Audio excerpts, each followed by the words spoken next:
How are you? I'm very good, thank you. I am doing awesome here in just out of Melbourne, 10 a.m. on a Friday morning. So life is good.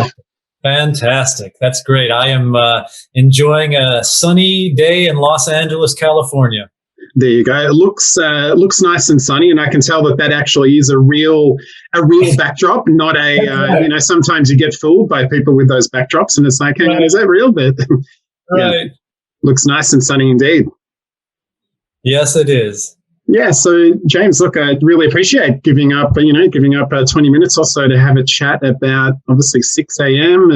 and hits. But first off, how's life been treating you these last 18 months? We're all around the world going through these COVID lockdowns to varying degrees, and now enjoying different freedoms. So kind of where are you at now with everything? I'm one of these that I'm such a hermit anyways. I hardly ever leave my house. So it was pretty natural for me. I've basically been in quarantine since 2017. So it wasn't that big of an adjustment for me. Yeah.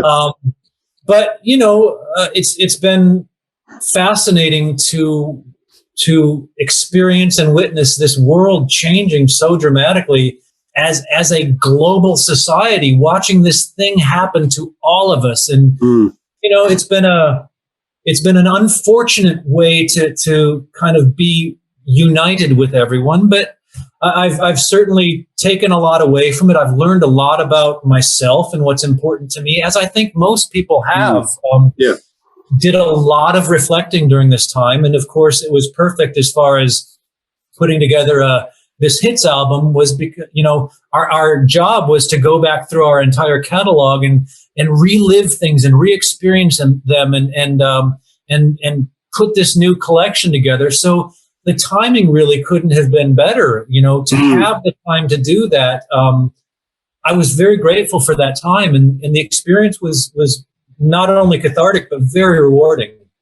Was that always planned to have hits come out around about now, or is it sort of one of those, positive outcomes with COVID that we are getting a lot of albums and releases that we may not have otherwise perhaps got?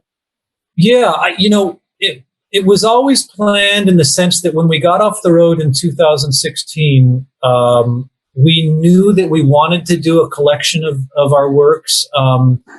And I think that we also knew that we had been going so hard, especially after doing the two albums, one after the other. We were exhausted. And I think that we decided, let's go into the studio right away. Let's write a few more songs while we still have the energy and while we still got some momentum. And then let's take a break. So we did kind of plan on taking a break anyway. And then COVID kind of solidified that way beyond what any of us expected. So yes, we did plan on doing it. I think the timing of it is kind of then when Nikki started putting his book together, the first 21, it all kind of started coming together. It all started making sense. We thought this might be the perfect time for us to go ahead and see this through. So it's worked out so well, and I think the timing of it is very good. And to your point, I think that people are really ready for some new music. Absolutely. That's as much as we all love live music and, going to see live shows. It's been great, obviously for us music lovers, that there's still been a supply of new music coming through over these last 18 months. So at least that's something that we've had to look forward to. Yeah. It's funny. I was about 6 months ago, or maybe a little bit longer, right when we were right in the throes of COVID, I thought to myself, I'm not sure I want to listen to a bunch of music that's been created during COVID because it really felt like life was just on hold, and I wasn't sure what that music was going to be like. But now I'm really interested to see. I'm eager to see and hear music that was created during COVID from all of these bands and all of these different artists. I think it's going to be really fascinating to get a sense of how the isolation affected the creative process. So we'll see. I really don't know what to expect. Yeah. And I guess for you, from putting your songwriting hat on, And having, I guess, in your journey as a songwriter through 6 a.m., I guess initially it was having the Heroin Diaries book on which, the first album was based on, and then moving through that and, songs taking on more meaning and potentially, some of the songs taking on board some of your life and your life experiences. As a songwriter, how, you obviously there's the first 21 that's dropped, there's a few other songs. But taking on board what you said there about writing songs in the midst of this, how did you approach that of trying to make a song, I guess, in a way timeless, that it's written during COVID, but it could, be have meaning in 20 years' time about something that's completely different that a specific listeners going through or what we're going through at that point in time in the world? I imagine it's probably a bit of a difficult thing. Well, that's a really great question, and it's one that I'm interested in the answer to. I kind of will exclude myself from the answer because I really didn't write much music at all during COVID. In fact, the only song that I wrote during COVID, there might have been one or two others, but what comes to mind is the first 21. That was the first time in over a year that I wrote a song, and it's because of what I said earlier. I just thought, I just don't feel like writing music right now. I feel like going back and listening to music from my childhood. I feel like going back and reflecting on other times during my life. I just wasn't motivated to write. But I really want to hear the answer to that question from my colleagues, because I know a lot of my friends did continue writing and made albums and stuff. So I'll be interested to know how it affected them. I would imagine, us songwriters, we're so in our own heads anyways that some of them probably didn't even know COVID was going on. Yeah. We just get so self-indulged that it's easy to shut out the world. Yeah. Now, the first 21 that dropped here in Australia today. That's we live in the future, so we get to hear hear these new releases, I guess, in a digital world with Spotify. So that's it. Yeah, that's an awesome song. I immediately got some pretty strong Queen vibes, and also a little bit of another band you probably have heard of, Jellyfish. I'm not sure whether you're familiar with It's like a little bit of that kind of, it's a bit of Queen, but it's a little bit more of that sort of other elements too. Now, that's a great track. So Thank you. I really love that song. It was super fun to write. Again, because we had a book to write it about, we had a story there already, and that's always fun. It's kind of like scoring a movie. When you've got the visual there, when you've got part of the story already, then all you have to do is react to it and kind of allow yourself to get emotional about it, and then and kind of follow that emotion wherever it goes. So being able to sit down and say, okay, this song has to be very nostalgic. We want it to sound nostalgic, hence the Queen sounds and stuff like that. We wanted it to sound nostalgic, but also tell a nostalgic story, because that's really what this book is about. And so, again, it was just really exciting to be able to meld those two things together. And I'm so pleased with how it turned out. It's to me, it's kind of a culmination of everything that 6 a.m. has been through sound wise. For many albums, we've been saying, God, I really want to do some like Queen type of harmonies. And we've nailed it a couple of times, but probably not as often as we planned to. So on this one, we were just like, we're going to do this. We're going to make this thing sound so nostalgic. So, hopefully people enjoy it for that reason. I certainly do. You mentioned, absolutely. And you mentioned their storytelling. Is that how you would describe yourself, I guess, in a way with 6 a.m. in terms of, you wear a few different hats. You're the lead singer, the front man, the producer, the songwriting as well. Would you sort of see your role as a storyteller in a way? Yeah. I think that all three of us have always seen ourselves as that, but I think that also all three of us are what I would call observers of life. It's, if you're going to be a storyteller, you need to spend a lot of your time observing others and observing, human behavior and personal challenges and struggles and how people deal with them. So I think all three of us really see ourselves not only as storytellers, but observers and messengers in a way, that may be getting a little bit too heady, but 6 a.m. has always put a great deal of importance on our lyrics and on our messages. So I think that's something that naturally we all kind of lean into.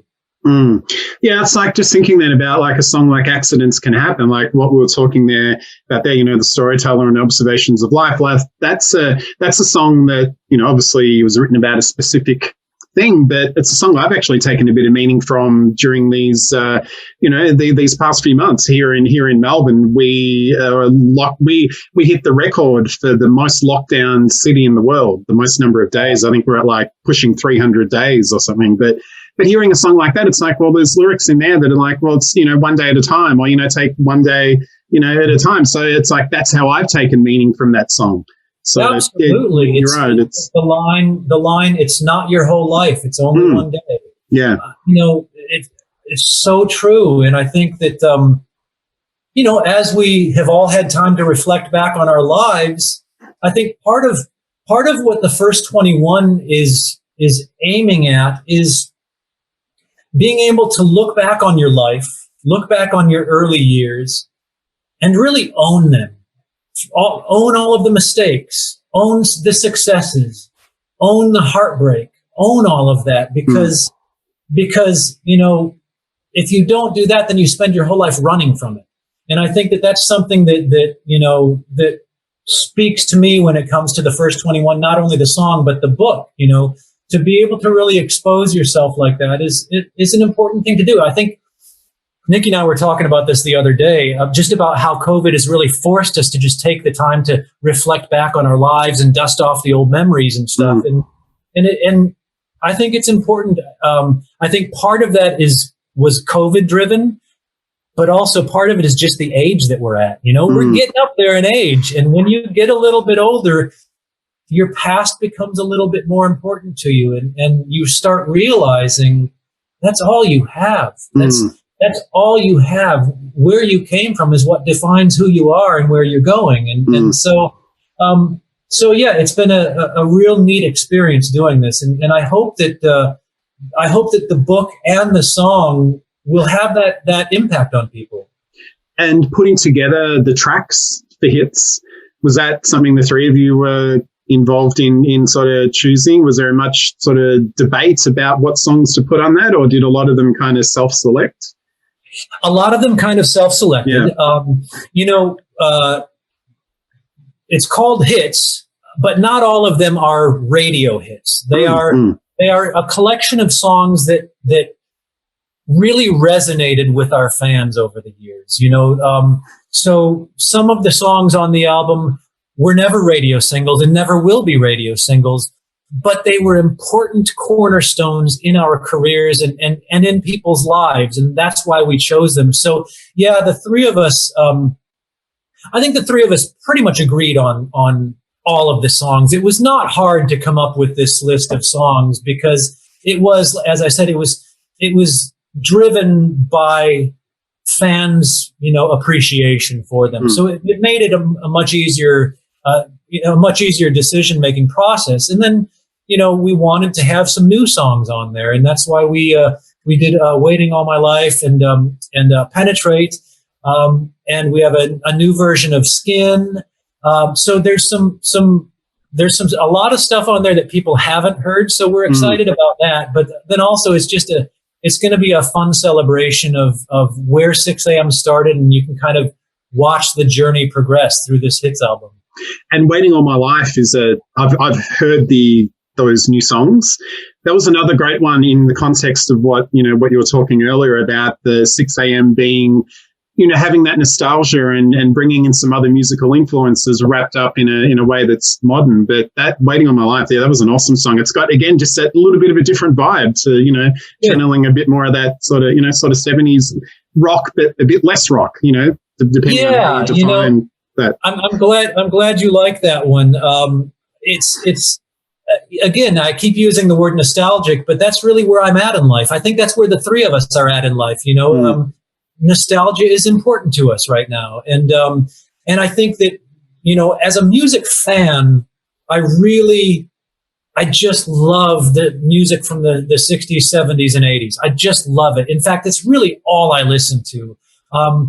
As a producer, of course, I have to listen to modern music and be aware of what's going on. But when it comes to 6 a.m., we don't really feel that need to just sound modern.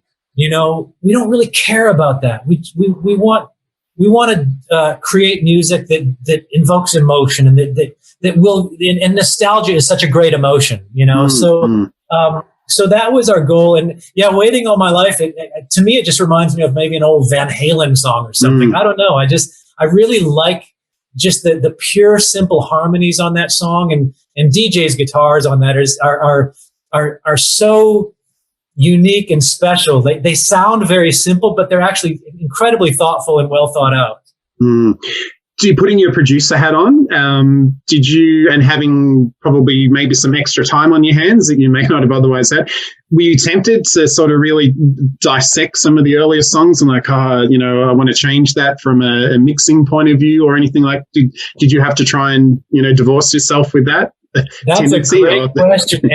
And actually, before we even started putting together the 6 a.m. hits album, as soon as COVID hit and I had all this time on my hands, I went back all the way back to the Heroin Diaries soundtrack, and I pulled out all of those old masters and I started doing new mixes on them. And I never intended to release them. I just wanted them for myself because I wanted to see how I would do this today versus how I did that back then, and how I've evolved as a mixer and as a producer. And it was a great experience. And so now I've got all of these really good new mixes of some of these old songs. I don't know if we'll ever do anything with them, but they're there, and I'm proud of them. And it was just nice to be reintroduced to those songs and to be reminded of what the recording process was like back then, because a lot has changed since then. And with 6 a.m., obviously, we have the first 21 book coming out. We've got some new songs that, we will get to enjoy. Has there been any talk about, getting out playing live, or is that not, with so much uncertainty around the traps? We really, it's funny. Every time 6 a.m. made an album, we said to ourselves, this is the last album we're going to make. We said that on the Heroin Diaries soundtrack. We said, yeah, this is a one-off. We'll never do this again. And then we did This Is Gonna Hurt, and it was like, yeah, this is going to be our last album for sure. And then we did Modern Vintage, like, yeah, this one's going to be our last one. So we've been saying that since the beginning. But when we put together this hits album, of course, we had in mind that if this was the last thing that 6 a.m. does, we want it to be right, and we want it to be thoughtful, and we want it to be meaningful. And so we really set out with that intention. We wanted to kind of put a nice bow on this decade of music that we've created. So as of right now, we don't have any plans for anything, no touring, no new music or anything. And that's why we're so excited to be sharing this hits album with everyone, because it may be the last thing we do. I don't know. We'll see. I guess, who knows? We just don't know, do we? These days, it's like not one day at a time. That's one thing I've learned with 6 a.m. I never say never. Yeah. Just very quickly, a question that I like putting people on the spot with a little bit. Obviously being here in Australia, I'm always curious what Australian music has, kind of made its way into different parts of the world. So what have been some of your favorite Australian music artists over the years? Do you have any of that? And AC/DC is allowed, so you can say AC/DC. Of course. Yeah, when I was really kind of cutting my teeth, there was that band. Boy, I hope they're from Australia. I think they're Silverchair. Yeah, absolutely. Yeah. I mean that one. I really liked that band because it was one of the first, kind of modern Australian bands that really made an impact here. That really not only, had a hit, but affected the sound of American rock music. I think that it really played a role in that. I've written with some incredible Australian writers and artists. Yeah, right. Okay. And I've always really loved there is a different mentality, I think, there. And I think it's one that I really appreciate. But I can't give you a list of Australian bands that I know just because I am on the spot. But I'm sure that after we sign off, I'll be like, oh, I should have said this or I should have said that. But, well, there you go. That might be a little bit of listening today. Potentially, you might think of someone. You might be like, oh, wow, kind of need to revisit. But I haven't had Silverchair before, so there you go. Great answer. Yeah. Yeah. Alrighty, well, James, it's been awesome chatting. I know you've got a few back-to-back interviews, so yeah, been great chatting. And the first 21 out, obviously in a few weeks, and Hits is out. So some great new songs there. So yeah, we're very excited. Thank you so much for taking the time to chat.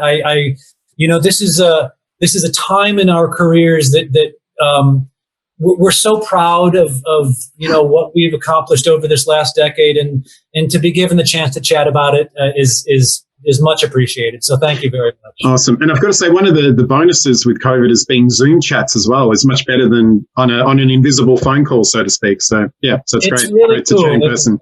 Yeah. Awesome. Enjoy the rest of your day, James. Take care, my friend. Catch you later. Bye-bye.